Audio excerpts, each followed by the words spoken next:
Hello, OCD recovery के YouTube channel में एक बार फिर से आपका स्वागत है। आज की वीडियो बहुत ही खास है। ठीक है, मैं हर वीडियो की शुरुआत में कहता हूं, लेकिन आज का वीडियो सीधे रॉब का है। वो चाहता था कि मैं इस विषय को कवर करूं। मैंने इसे पहले भी कवर किया है, लेकिन इसे कवर किए हुए काफी समय हो गया है। मैंने कुछ आशंकाओं पर जो प्रगति की है, दूसरों पर भी अभी काम करना है।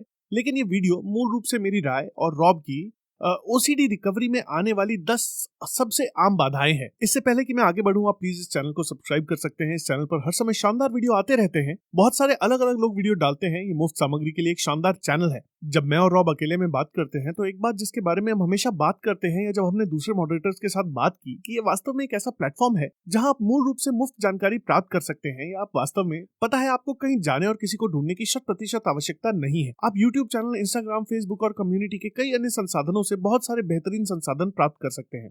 तो मैंने ये किसी क्रम में नहीं बताए हैं, लेकिन ये वे सभी चीजें हैं जो मैं लगातार कम्युनिटी में देखता हूँ, जो लोगों को मूल रूप से डेली बेसिस पर प्रभावित कर रहे हैं।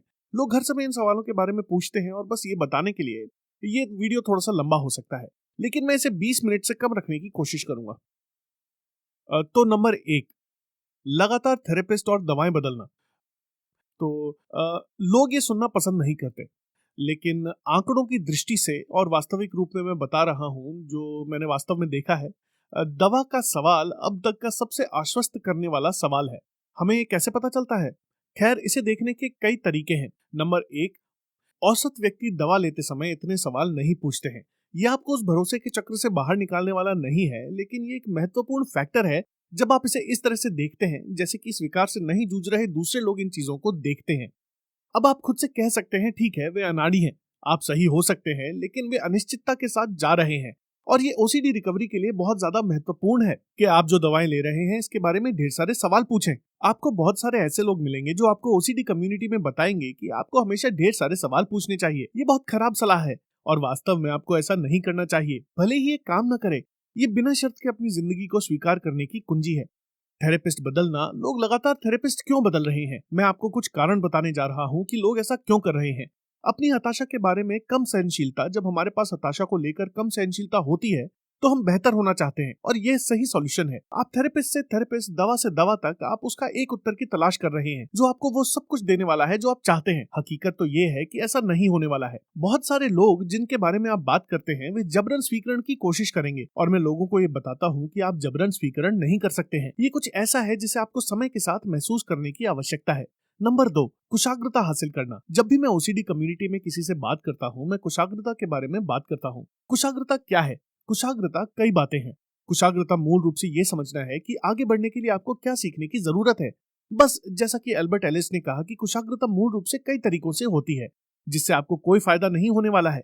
एक अच्छा ड्राइवर बनने के लिए आपको एक अच्छा ड्राइवर बनने का अभ्यास करना होगा। आप बिना कभी भी विमान या सिमुलेटर उड़ाए ये नहीं सोच सकते कि आप अच्छा पायलट बन सकते हैं। यह अशिष्ट उदाहरण है, लेकिन ये ओसीडी रिकवरी में गंभीर रूप से आगे ले जाते हैं।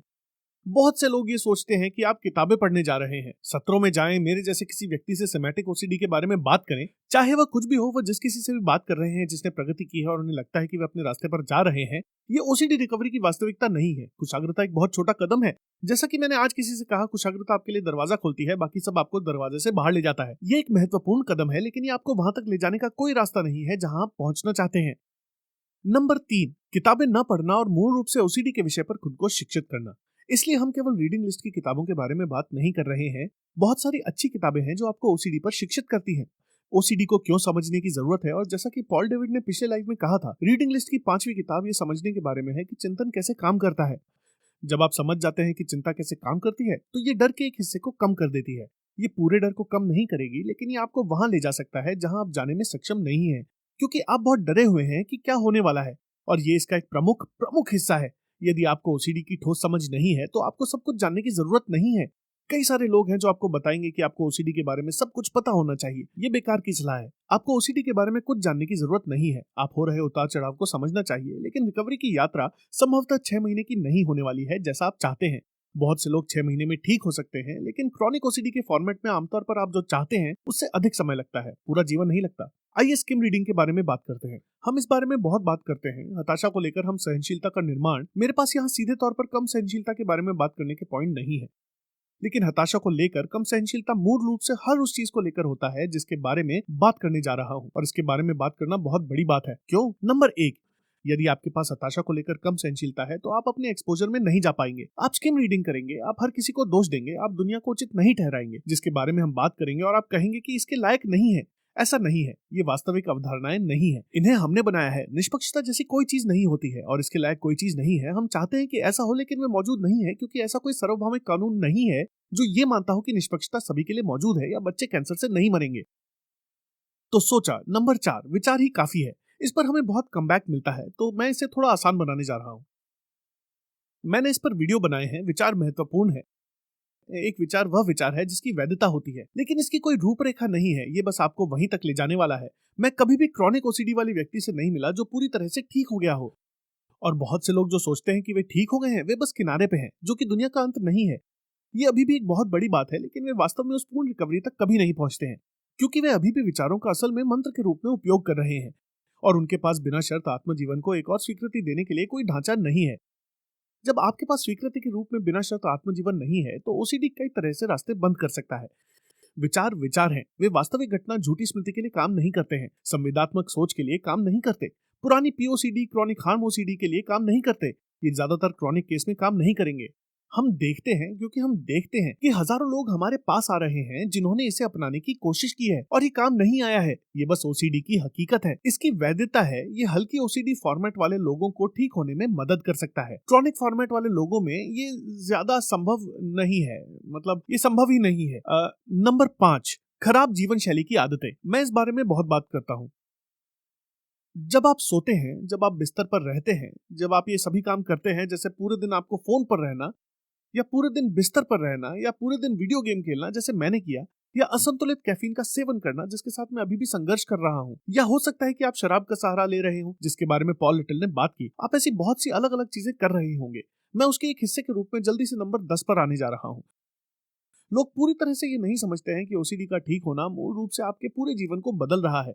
अब मेरा एक दोस्त है जो हेरोइन, ओपियोइड और शराब से 10 साल से उन्मादी है। उसे अपना पूरा जीवन बदलना पड़ा। ये टालम टोल करने के बारे में नहीं है, उसे बड़े बदलाव करने थे, और उसे ये स्वीकार करना पड़ा कि इसमें कुछ समय लगने वाला है और वह लंबे समय तक भद्दा महसूस करने वाला था। अब लत और ओसीडी रिकवरी में कुछ ओवरलैप है और ये एक अशिष्ट उदाहरण है, लेकिन वास्तविकता ये है कि ओसीडी से उबरने के लिए, अच्छी प्रगति करने के लिए, जैसा कि मैं हमेशा कहता हूँ, इसे अपनाने में आपको थोड़ा समय लगेगा। और ये खराब जीवन शैली की आदतें, तो आप एक दिन अपने आप को देखेंगे और कहेंगे कि मैं बहुत खुश हूं कि मैं पूरे दिन बिस्तर पर रहा। शायद नहीं, लेकिन बहुत से लोग जो सोचते हैं ऐसा होने वाला है, वास्तविकता यह है कि ऐसा ज्यादा नहीं होने वाला है। आपको वहां से बाहर निकलना होगा, आपको खुद को असहज करना होगा। रीडिंग लिस्ट की सारी किताबें, Claire Weekes, Paul David, Albert Ellis और विक्टर फ्रैंकल सभी इस बारे में बात करते हैं। यदि आप 70 और 80 के दशक के विक्टर फ्रैंकल के भाषणों को देखते हैं, डेजी क्या तुम मेरे ऊपर, आपको खुद को असहज महसूस कराना होगा। कई मामलों में आगे बढ़ने का यही एकमात्र तरीका है। नंबर 6, कई लोग इसमें फंस जाते हैं, विशेष रूप से ROCD, POCD, false memory OCD, OCD और ये सब। अच्छे और बुरे लोग, कोई फर्क नहीं पड़ता कि आप अपने जीवन में क्या सुनते हैं, चाहे कुछ भी कहे। पूरी तरह से अच्छा या बुरा इंसान जैसी कोई चीज नहीं होती। जैसा कि डॉक्टर एल्बर्ट एलिस कहते हैं, मेरे दर्शन के साथ मैं इसे अपना कह सकता हूँ, और हिटलर द्वारा किए गए कृत्यों की तरह नहीं, लेकिन मैं उसे एक पतनशील इंसान के रूप में देखा है, और इसे अपनाना आसान बात नहीं है। मुझे हिटलर की कोई भी बात पसंद नहीं आई, तब मैं तब जिंदा नहीं था। मुझे लगता है कि उसने जो हरकत की वो भयानक थी। क्या मुझे लगता है कि वो एक भयानक व्यक्ति है? ओह चलो इसे आसान करते हैं। वो पूरी तरह से भयानक व्यक्ति नहीं था, क्योंकि लोग उससे प्यार करते थे, लोगों ने उसकी प्रशंसा की। लेकिन ये बहुत ज्यादा स्पष्ट नहीं है जैसा कि लोग इसे समझते हैं। ये बस उससे थोड़ा सा अलग है। पता है, ये व्यक्ति पूरी तरह से बुरा है। जब हम ऐसा कहते हैं तो क्या होता है? हमने कुछ चीजों को शामिल नहीं किया है। महत्वपूर्ण विश्लेषण, बिना शर्त दूसरों की स्वीकृति, बिना शर्त जीवन की स्वीकृति, और ज्यादा हताशा की सहन शक्ति का निर्माण। अरे और योग्यता और निष्पक्षता भी। हम चाहे तो हम आत्मकरुणा की बातें भी कर सकते हैं। सैंडी ने खुद पर दया पर एक बहुत अच्छा वीडियो बनाया है। इससे वास्तव में हमें कुछ भी हासिल नहीं होता है, काश ऐसा होता, लेकिन ऐसा नहीं है। असल में खुद पर दया दिखाने का मतलब है ओसीडी रिकवरी के लिए रास्ता बंद करना। ये स्वीकार करना कि आप ओसीडी से गुजर रहे हैं, आपको विकार है। ये स्वीकार करते हुए कि आप थोड़ा ज्यादा चिंतित होने जा रहे हैं, गंभीर विचार और इस तरह की चीजें, ये रिकवरी यात्रा का हिस्सा है। मुझे पता है कि आप इसे सुनना पसंद नहीं कर सकते, लेकिन ये बिना शर्त जीवन स्वीकृति की वास्तविकता का हिस्सा है। नंबर 7, ये संभावना है कि मैं नहीं चाहती। कि मैं यहाँ कुछ भी ऐसा बोलूं, लेकिन इस कम्युनिटी में मैंने जो सबसे बड़ी बात सुनी, आपके पास ऐसे लोग हैं जो आपको बताते हैं कि दूसरे लोगों को आपको समझने की जरूरत है। ये सशर्त स्वीकृति और एक पूर्ण अन्य मिथक और झूठ है जो आत्मसम्मान के मिथकों में ढका हुआ है और टूटा हुआ है। और किसी भी चीज के बारे में खुद को दुखी करने के लिए हठपूर्वक कैसे मनाया जाए। हाँ, कुछ भी, हम जिंदगी में चीजों को तरजीह देंगे, हम पसंद करेंगे अगर लोग समझे, तो आपको किसी को समझाने की जरूरत नहीं है। जब मैं कम्युनिटी के लोगों से बात करता हूँ तो वे पूछते हैं, अच्छा मुझे कौन सी बातें कहनी चाहिए, मुझे अपने बॉयफ्रेंड या मुझसे या मेरी पत्नी से क्या कहना चाहिए। अरे मेरा ओसीडी का दिन खराब चल रहा है, दखल देने वाले विचार आ रहे हैं, बार बार आने वाले चित्र दिख रहे हैं, आपको बस इतना ही कहना है। और अगर वे आपको कभी स्वीकार नहीं करते हैं और वे कभी नहीं समझते हैं, जैसा कि वे नहीं करने वाले हैं, तो ये पूरी तरह से ठीक है। हमें खुद को किसी को समझाने की जरूरत नहीं है। वह दूसरे लोगों की रिकवरी प्रोसेस को रखना है और रिकवरी प्रोसेस आपके द्वारा की जा रही है, ये दूसरे लोगों के बारे में नहीं है। यह कुछ ऐसा है जिसे समझने की जरूरत है और मैं इसके बारे में बहुत भावुक हूँ। अगर कोई आपसे कह रहा है कि दूसरों को आपको समझने की जरूरत है, तो वे ओसीडी को नहीं समझते हैं। ये एक तथ्य है। किसी को आपको समझने की जरूरत नहीं है। अगर वे इस बात को समझते हैं तो अच्छी बात है। मैं लोगों को पोस्ट करते देखता हूँ, इस व्यक्ति ने ओसीडी पर एक ऐसा मजाक बनाया जिसे वे समझते तक नहीं है। इससे कोई फर्क नहीं पड़ता, आप उस पॉइंट को समझ सकते हैं और इससे आपको बिल्कुल भी परेशान होने की जरूरत नहीं है। मजबूरी में स्वीकृति नंबर 8। हम सभी ने मजबूरी में स्वीकृति की है। मैंने मजबूरी में स्वीकृति की है, रॉब ने मजबूरी में स्वीकरण किया है, क्रिस्टी, ऑलिवर, सारे मॉडरेटर, सबने। वह कारण जिसकी वजह से हम देखते हैं कि यह वास्तविक रूप से काम करता है। हम देखते हैं कि लोग बेहतर हो जाते हैं और फिर आपका मूल रूप से आपका बहाना क्या है? मैं इसे करने जा रहा हूँ, मैं इसे अभी करने जा रहा हूँ, मैं अभी ठीक होने जा रहा हूँ, मैं ज्यादा और तेजी से करने जा रहा हूँ। वास्तविकता ये है कि ये आपको अटकाए रखती है। मुझे पता है कि ये सुनना मुश्किल है, लेकिन यही ओसीडी रिकवरी की हकीकत है। ये बहुत बड़ा है। स्वीकृति कोई टूल नहीं है। वह कारण जिसकी वजह से स्वीकृति को कोसा और बहुत ज्यादा नफरत की जाती है, वो बहुत आसान है कि वे इसे नहीं समझते हैं। उन्होंने वास्तव में कभी अप्लाई करने की कोशिश भी नहीं की। उन्हें बस सीबीटी में 4 हफ्ते क्रैश कोर्स के रूप में इस्तेमाल किया है। मैं आपसे बहुत ईमानदारी से कहूंगा, यदि आप किसी को शब्दावली का उपयोग करते देखते हैं, जैसा कि सीबीटी में 6 हफ्ते की अल्टीमेट कोर्स, तो 12 हफ्ते या आरईबीटी का कोर्स करने वाले या अच्छा नहीं है। ये ना तो ग्रीको रोमन रूढ़िवाद और ना ही ग्रीको रोमन दर्शन के अन्य क्षेत्रों से दर्शन परिवर्तन है। और विचार के 5 प्रमुख स्कूल हैं जो सामान्य रूप से अध्ययन करने के लिए सभी अच्छे हैं, लेकिन ये मुख्य रूप से रूढ़िवाद से हैं। यह आंतरिक समर्पण जैसा है। ये कुछ ऐसा नहीं है, ये कुछ करने लायक नहीं है। ये एक एहसास है, ये कोई कर्तव्य नहीं है। ये एक एहसास है जो महत्वपूर्ण है। सही समय का इंतजार करना नंबर 9। हमारे पास क्या है? 12 मिनट। सही समय की प्रतीक्षा में सही समय जैसा कुछ भी नहीं है। आज सुबह मुझसे ये बात पूछी गई, हमें कैसे पता चलेगा कि एक्सपोजर करने का सही समय कब है? आपको जानने की जरूरत नहीं है कि इस पर विवाद करने का सही समय कब है। आपको बस जांच और आजमाइश करनी है और देखना है कि क्या होता है।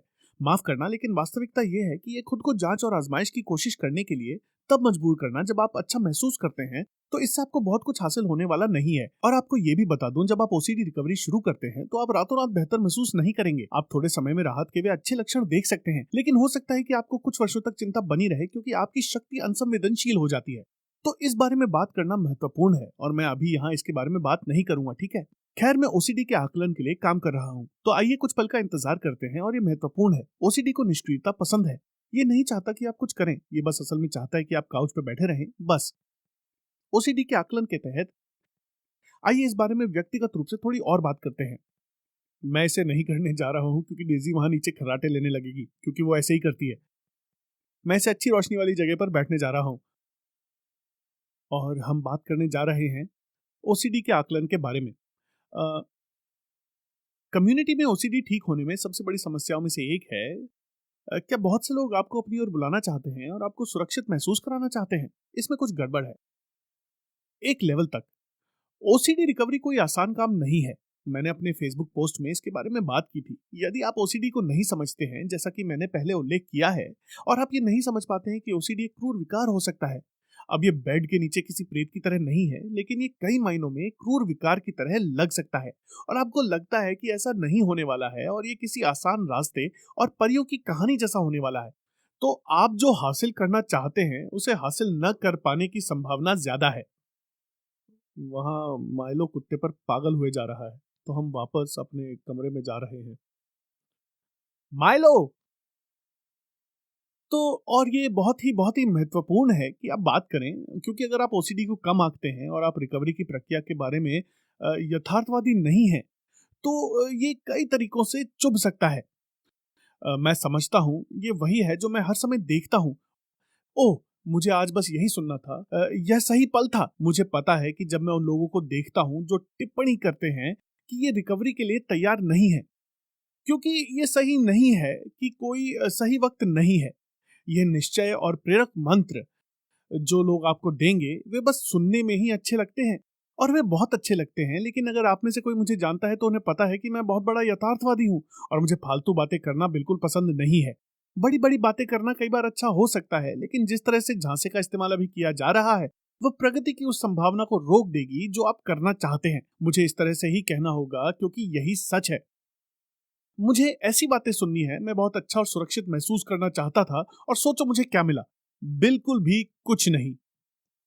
उससे मुझे कुछ भी हासिल नहीं हुआ, और इसके बारे में बात करना महत्वपूर्ण है। आपको ठोकर लग सकती है, मुझे अभिशाप की वजह से ठोकर खानी पड़ सकती है। ये ऐसा ही है, ये ओसीडी की हकीकत है। यदि आप ओसीडी को कम आंकते हैं और आप उस वक्त और धैर्य जिसकी आपको जरूरत है और उस अवधि जो कि आपकी गति के लिए लग सकती है, इन सबको कम आंकते हैं, हम समय सीमा के बारे में बात नहीं करते हैं। अगर कोई आपको ओसीडी की समय सीमा के बारे में बता रहा है तो उस विषय पर ऐसी सलाह घटिया और बकवास है। ये ओसीडी रिकवरी की वास्तविकता है, और कई बार आपको ज्यादा प्यार की आवश्यकता होती है। जब मैं लोगों से बात करता हूँ और मैं इसे यहीं छोड़ देता हूँ, निक, मुझे कैसे पता चलेगा कि ज्यादा प्यार का इस्तेमाल कब करना है? मुझे कैसे पता चलेगा कि आत्म करुणा कब होनी चाहिए? ये एक संतुलन है, आपको खुद इसका पता लगाना होगा। अगला वीडियो जो मैं कल बनाने जा रहा हूँ वह परिवार के सदस्यों या प्रियजनों या दोस्तों के लिए मेरी 5 बड़ी टिप्स हैं, ताकि आप अपने दोस्तों और परिवार को दिखा सकें और वे कहें, ओह, मुझे नहीं पता था कि ओसीडी ऐसा होता है। याद रखिए कि न समझना शायद ठीक है, और अगर वे आपको प्रोत्साहित करते हैं तो अच्छा है, और अगर नहीं करते तो कमाल की बात है। मेरे कुछ दोस्त हैं जो अभी भी सोचते हैं कि मेरा कमरा एकदम साफ सुथरा होगा क्योंकि मैं ओसीडी से गुजर रहा हूँ। सचमुच मेरे कुछ सबसे अच्छे दोस्त मुझसे यही कहते हैं। वे बस नहीं समझेंगे, परेशान होने का कोई मतलब नहीं है। बिना शर्त अन्य स्वीकृति। मुझे समझ नहीं आता कि बिना पड़ाव के होना कैसा होता है। मैं बस कल्पना कर सकता हूँ। यही हकीकत है। कई परिदृश्यों में ज्यादा प्यार की आवश्यकता होती है। यही सच है। आपको अपने साथ सख्ती से पेश आना होगा। आपको खुद को एक्सपोजर और असहिष्णुता के माध्यम से गुजरना होगा। आपको अपने आप को बताना होगा कि जैसा कि ओलिवर कहते हैं, मैं अपने आप को बेहतर बनाने के लिए जो भी कुछ करूंगा वही करूंगा। मुझे फर्क नहीं पड़ता कि अगर मुझे खुद के ठीक होने का बेहतर मौका देने के लिए 5 सालों के लिए भी असहज क्यों ना होना पड़े। वीडियो देखने के लिए आपका बहुत बहुत धन्यवाद। सब्सक्राइब करना मत भूलिए। आपका दिन मंगलमय हो।